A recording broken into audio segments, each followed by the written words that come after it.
하나님의 말씀은 요한복음 9장 35절에서 41절 말씀입니다. 예수께서 저희가 그 사람을 쫓아냈다 하는 말을 들으셨더니 그를 만나사 가라사대 내가 인자를 믿느냐 대답하여 가로되 주여 그가 누구시오니이까 내가 믿고자 하나이다.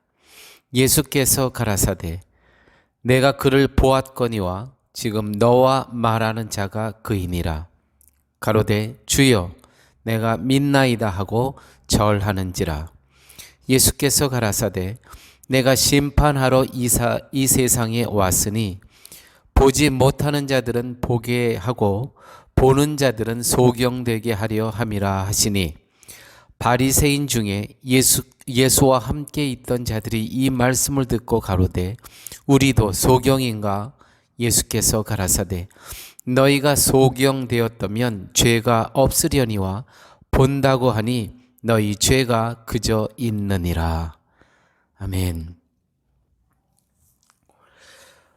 오늘 본문을 통해서 우리가 알게 되는 사실은 태어나면서부터 소경이었던 이 사람은 예수님을 그리스도로 믿게 됩니다. 정말 예외적인 사람이 아니라고 할 수 없습니다. 기적이 구원으로 연결되지 못하는 경우가 허다합니다. 저도 목회 가운데 정말 하나님께서 이 인생에게, 이 가정에게, 이 기업에게 은혜를 베풀어 주셨습니다. 그런데 하나님의 그 은혜가 이 은혜를 받은 이 사람에게 믿음을 더욱 든든하게 하지 못한다는 거예요. 기적이 구원으로 연결되지 못하는 경우가 허다합니다. 홍해를 건넌 이스라엘 백성들이 이제부터는 하나님을 온전히 신뢰하며 믿고 살아갑니까? 아니죠. 또 불평하고 원망하지 않습니까? 이것이 세상 사람들입니다. 그런데도 이 태어나면서부터 소경되었던 이 사람은 기적이 하나님께서 눈을 뜨게 하시죠. 이 기적적인 은혜가 구원으로 믿음으로 연결된다는 것이죠. 눈을 뜨면서 자기가 눈을 떠서 세상만 보는 것이 아니고 눈을 뜨면서 영생을 보게 되었다는 것이죠. 정말 놀라운 사건입니다. 자기의 눈이 떠지면서 세상을 볼 뿐만 아니라 영생을 보게 되었다는 것입니다. 예수 그리스도를 통해서.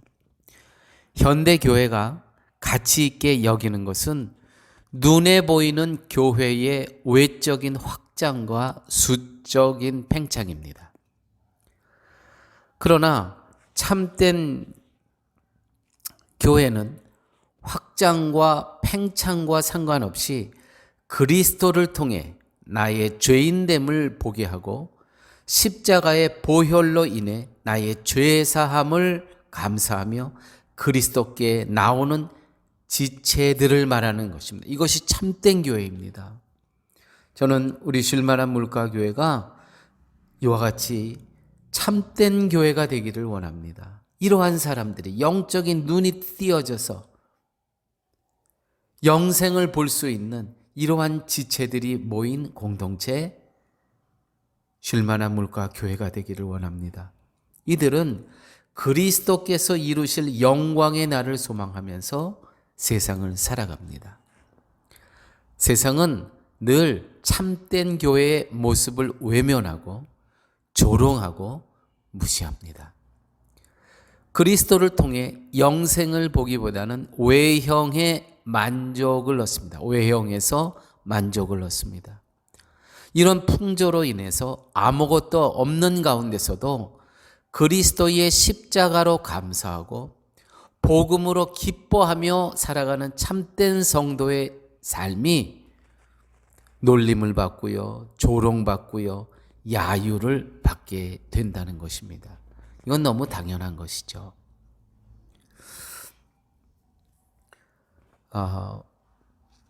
저희가 새롭게 한 달 전서부터 다시 토요 사랑의 음식 나눔 사역을 방학을 한 달 7월에 하고 이제 새로 시작을 했지 않습니까? 그런데 이번 시작하면서 교회에 중년의 남성 성도님들이 토요 사역장에 나와서 함께 밥을 퍼주고 또 쌀쌀을 얹고 또 이번 주는 또 풍선을 만들어서 어린이들을 섬기는 그런 토요 사역하시는 모습을 보게 되었습니다. 참 놀라운, 아니 어떻게 이 토요일 금쪽 같은 이 시간에 이 배고픈 영혼들을 위해서 이 중년의 남성들이 교회로 나오셔서 이렇게 섬기실 수 있냐 이거죠. 사실은 세상의 시각으로 보면은 놀림감입니다. 조롱감입니다. 야유감입니다. 아니 이 토요에 이 금쪽 같은 시간에 나와서 밥을 푸고 또 그들에게 또 사탕을 또 나눠주고 또 그들에게 또 풍선을 불어주고, 우리는 시작을 하면서 이런 기도를 늘 합니다. 주님, 음식뿐만이 아니라 그리스도의 사랑을 전달하는 그러한 사역의 장이 되게 하여 주시옵소서. 육체의 배고픔만이 해결되는 그러한 시간이 아니고 영생의 말씀이 전해지는 그러한 복된 시간이 될 수 있도록 우리 주님 도와주시옵소서. 이러한 기도를 늘 하고 합니다. 교회 여러분, 41절 말씀 다시 보겠습니다. 예수께서 가라사대 너희가 소경되었다면 죄가 없으려니와 본다고 하니 너희 죄가 그저 있느니라. 소경을 찾아오신 예수님의 이유가 있습니다. 예수님은 소경을 내세워서 바리새인들이 곧 죄 있는 자들이며 또한 그들이 죄가 무엇인가를 말씀하신 것입니다. 소경이 눈을 뜨게 하신 것으로 끝난 것이 아니라 나아가서 인자가 오신 예수님을 믿게 하신 것도 예수님의 일이 소경 한 사람을 구원하기 위한 것이 아니었음을 깨닫게 하십니다. 즉 예수님이 하고자 하신 일이 따로 있으셨습니다. 이것은 오늘날 성도된 우리에게도 매우 중요한 부분입니다. 즉 성도가 그리스도를 믿게 된 것은 한 개인을 구원으로 인도하기 위한 것이 전부가 아니라 믿게 하셔서 그리스도께서 하고자 하는 일을 맡기시기 위함이라는 것이죠. 맡기시기 위함. 교회 여러분, 예수님께서 나를 구원하여 주셨습니다. 그것으로 하나님께서 만족하시는 겁니까? 아닙니다. 나를 구원하여 주시고 맡기신 일이 이제 예수님께서 해야 될 그 일을 우리가 할 수 있도록 맡기셨다는 것이에요. 맡기셨다. 이 예수님의 마음을 잊어버리면 우리는 그리스도의 사람으로서 살아가야 할 삶의 이유를 망각하고 살아가게 된다는 것이죠. 아무쪼록 이번 한 주의 삶 가운데서도 예수님께서 우리를 구원하여 주신 그 이유와 목적을 분명히 기억하면서 살아가실 수 있는 복된 한 주간 되시길 바랍니다. 아버지 하나님 감사합니다.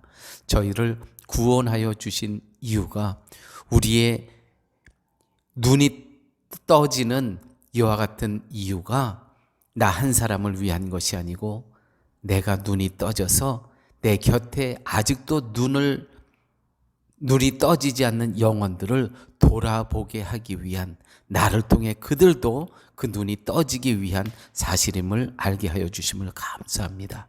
아버지 하나님, 한 주간 주님의 마음을 품고 이웃을 사랑하며 살아갈 수 있는 한 주간 되게 하여 주옵소서. 예수님 이름으로 기도드렸습니다. 아멘.